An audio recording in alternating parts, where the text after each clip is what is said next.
Morning friends, welcome to my Roopmadhuri blog. সবাই কেমন আছো? আশা করছি সবাই খুব ভালো আছো। আমিও আছি মোটামুটি। আমার সকালবেলা সমস্ত কাজ হয়ে গেছে আর আমি এখন সবজি নিয়ে বসেছি। আজকে শুক্রবার, আমাদের নিরামিষ। তো আমি কি কি সবজি কাটছি তোমরা দেখতে থাকো। তো বন্ধুরা, দেখলে তোমরা, কুমড়োটা আমি কেটে দিলাম। তো আমি এখন রান্না করবো। শাক কাটা হয়ে গেছে, কুমড়োটাও কেটে নিয়েছি, আর চাল জল একসাথে করা হয়ে গেছে। তাহলে কুমড়োটা কি দিয়ে হবে বলো তো? কুমড়ো, আলু আর সজনে ডাঁটা দিয়ে, সয়াবিন দিয়ে করবো। আর এদিকে শাক আছে, শাকের সাথে একটু আলু দেবো, শাক ভাজা হবে। আর টমেটো আছে, দেখো টমেটো কেটে নেবো, টমেটোর চাটনি আমাদের মেনু। চলো আমরা দেখতে থাকবো, ভালো লাগবে। আর যারা নতুন দেখছো প্লিজ সাবস্ক্রাইব করে দিও, প্লিজ সাবস্ক্রাইব করে দিও, সাবস্ক্রাইব করে দিয়ে কমেন্ট করো। আমি তোমাদের পাশে সবসময় থাকবো। আমাদের কালু দেখো বসে আছে খাওয়ার জন্য, কিন্তু সকালে আমাদের খাওয়া হয়ে গেছে। কিচ্ছু খাবার বাড়ান্ত, তাই কি করব, ওর জন্য আমি এখন মুড়ির ছাতু মাখছি। তো দেখো এটা মুড়ির ছাতু, ওকে আমি একটু দেব, শুকনো করে মাখবো না, আর একটু জল দিয়ে দেব, দিয়ে ওকে খেতে দেব, আর ও খেয়ে নেবে। আর ও এখানে সব সময় থাকে, আমাদেরকে মানে পাহারা দেয়। আর পরমব্রত দেখো খেতে এখন জল দিতে গেছে। এখন প্রতিদিন বাড়িতে এসে ওর এই ডিউটিটা হয়েছে। ও সকালবেলা ঘুম থেকে উঠেই আগে ব্রাশ করে ইষ্টভীতি করে নেবে, নিয়ে তারপরে বাগানে চলে যাবে সবুজ গাছের গোড়ায় জল দিতে। ওর এই ডিউটিটা বাড়িতে এসে রেগুলার চালু হয়েছে। আর আমার রান্না কমপ্লিট এদিকে দেখো। আর তোমাদের সাথে কথা বলতে বলতে দুপুর হয়ে গেল। দেখো এখন কি কি রান্না করেছি তোমাদের দেখাচ্ছি। তোমরা তো দেখেই ছিলে আমি কি কি সবজি কেটে নিয়েছিলাম। তো দেখো আমার খাবারও বাড়া। আর কি কি রান্না করেছি একটু বলি তোমাদের। কুমড়ো, আলু, ডাঁটা, সয়াবিন, আর দুটো একটা বড়িও আছে ওর মধ্যে। চাটনি করেছি আর শাক ভাজা করেছি। তো আমরা লাঞ্চ করে নিই, তোমরাও লাঞ্চ করে নাও। হ্যালো বন্ধুরা, গুড ইভিনিং। তো দেখো আমি মেলায় যাওয়ার জন্য একদম রেডি হয়ে গেছি। আমাদের সামনেই পবন মেলা হচ্ছে, 4 বছর আগে হয়েছিল, আবার এবছর হচ্ছে। চারিদিকে মাইকের আওয়াজ, যে সেই জন্য বেশিক্ষণ কথা বলতে পারবো না, জানি না কপিরাইট। আমাদের সাথে চলো মেলা ঘুরে আসি। আর যতক্ষণ আমি মেলাটা ঘুরবো তোমাদের দেখাবো, তোমরা কিন্তু কেউ কোথাও যাবে না। আর যারা নতুন এসেছো প্লিজ সাবস্ক্রাইব করে দিও। বাড়ি থেকে হাঁটা পথ 2 মিনিটে মেলায় পৌঁছে যাবো। তো চলো বন্ধুরা, আমি মেলায় চলে এসেছি। আর দেখো আজকে যেহেতু প্রথম দিন, সে কারণে একটু ফাঁকা ফাঁকা, লোকজন খুবই কম। তো তবু দেখি, চলো কি হচ্ছে দেখা যাক। তো প্রথমেই দেখা যাচ্ছে একটা স্টেজ হয়েছে, সেখানে নাচানাচি হচ্ছে। তো মনে হচ্ছে মেলার শ্রেষ্ঠ আকর্ষণ ডান্স। তো চলো ভেতরে যাওয়া যাক, কি হচ্ছে আরো কি আছে লাগি, চলো। তো বেশ কিছু লোকও জড়ো হয়েছে স্টেজের সামনে, দেখতে পাচ্ছি। বোঝা যাচ্ছে ডান্সটাই হচ্ছে এখানকার মেন আকর্ষণ। তো আমি চারিদিকটা দেখছি, তোমাদেরকেও দেখাচ্ছি।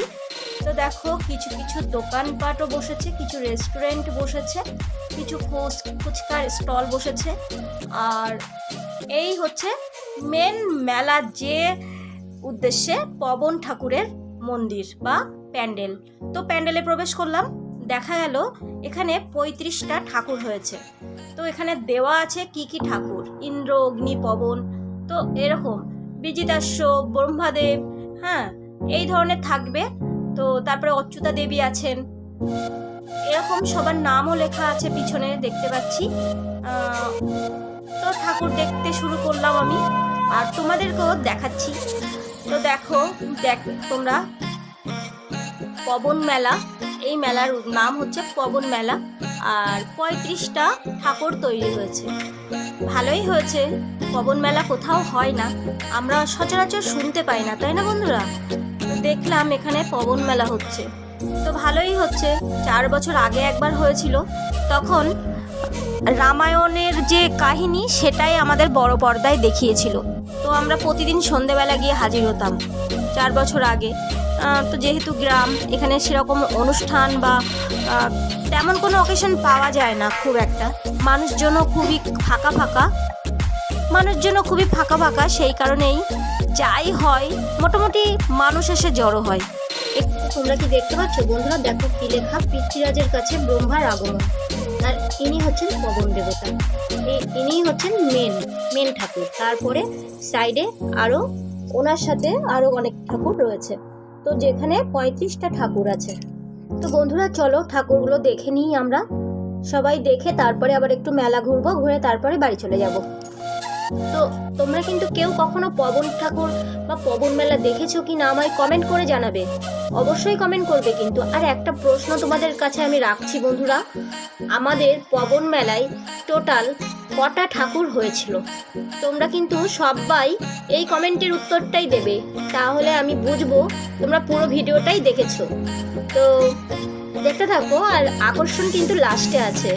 লাস্টে যেটা আকর্ষণ, মেলার শ্রেষ্ঠ আকর্ষণ, সেটা তোমরা শেষেই দেখতে পাবে।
চলো, দেখো আমার এক দেওরের মেয়ে বাঁশি বাজাচ্ছে রাত্রে। আমি বলেছি এই রাত্রে বাঁশি বাজাস না, ইঁদুর আসবে, সেই কারণে বন্ধ করে দিয়েছে।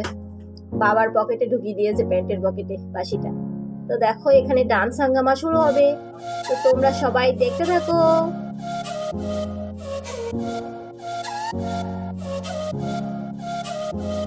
কপিরাইট খাওয়ার ভয়ে আমি মিউজিকটা অফ করে দিয়েছি, কারণ আমার একদম কপিরাইট দিয়ে দেবে। তো গানগুলো যেভাবে হচ্ছিল সেই তালে তালে মেয়েগুলো নাচ করছিল, খুব ভালোই লাগছিল। কিন্তু আমি বেশিক্ষণ থাকিনি, কারণ আমি আবার এত ডান্স ফান্স পছন্দ করি না।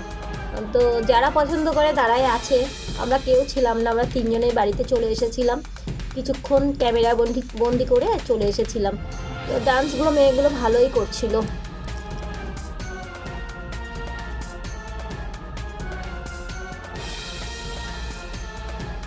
এই ডান্স শুরু হওয়ার সাথে সাথে প্রচুর লোক জড়ো হয়ে গেল, প্রচুর। তার মানে বোঝা গেল যে মানুষ একটু আনন্দ পেলে সেখানে জড়ো হয়ে যায়।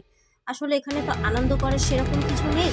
তো যেই একটা কিছু হয়েছে শুনেছে, মানুষ কিন্তু গ্রামের মানুষ সবাই এসে হাজির হয়েছে। এটাই হচ্ছে মেলা। মেলা মানে হচ্ছে সবাই একসাথে জড়ো হওয়া। মেলা মানে একতার বন্ধন, সবাই সমস্ত জাতি ধর্ম নির্বিশেষে এখানে সবাই এক হয়ে যায়। এটাই হচ্ছে মেলা। আর মেলা কিন্তু প্রত্যেকটা মানুষের জীবনে খুবই একটা গুরুত্বপূর্ণ অধ্যায়, কি বলবো। আর এই নাচটা দেখছো তো, দুইজনে নাচছে, কি সুন্দর দেখো, খুব সুন্দর। এটা কিন্তু একটা ব্যালেন্সের ওপরে নাচ, যদি বাই চান্স ছাড়িয়ে যায় তাহলে কিন্তু প্রচণ্ড লেগে যাবে মেয়েটার। আর এই স্টেজটা এতটাই ছোট হয়ে গেছে যে এই নাচগুলো ওদের পক্ষে প্রচণ্ড রিস্ক। তো এগুলো জি বাংলাতে যদি যেত, বড় প্ল্যাটফর্ম পেত, তো এদের পক্ষে সুবিধা হতো। আমি পরে শুনলাম এরা জি বাংলাতে গেছিল, তো জি বাংলা নাকি ডান্স করেছে কোনোদিন। তো ভালোই লাগলো মেলাটা। কেমন লাগলো তোমাদের ঘুরে পুরো মেলাটা? একদম ফাঁকা ফাঁকা। তো অবশ্যই কমেন্ট করে জানাবে কেমন লেগেছে আমার গ্রামের মেলা। তো আজ এই পর্যন্তই বন্ধুরা। আর প্রশ্নের উত্তরটা কিন্তু অবশ্যই রেখো। ঠিক আছে, ততক্ষণে তোমরা এই ভিডিওটা দেখতে থাকো, আর আমি আবার একটা ইন্টারেস্টিং ভিডিও তোমাদের জন্য উপহার দিতে চলে আসবো খুব শিগগিরই। তো যারা এখনও সাবস্ক্রাইব করনি প্লিজ সাবস্ক্রাইব করে পাশের নোটিফিকেশানটা অল করে রেখো, মানে বেলটা কিন্তু বাজিয়ে রেখো। আর দেখো আমরা এবার বাড়িতে যাব। তো চলো, টাটা, গুড নাইট, সবাই ভালো থেকো।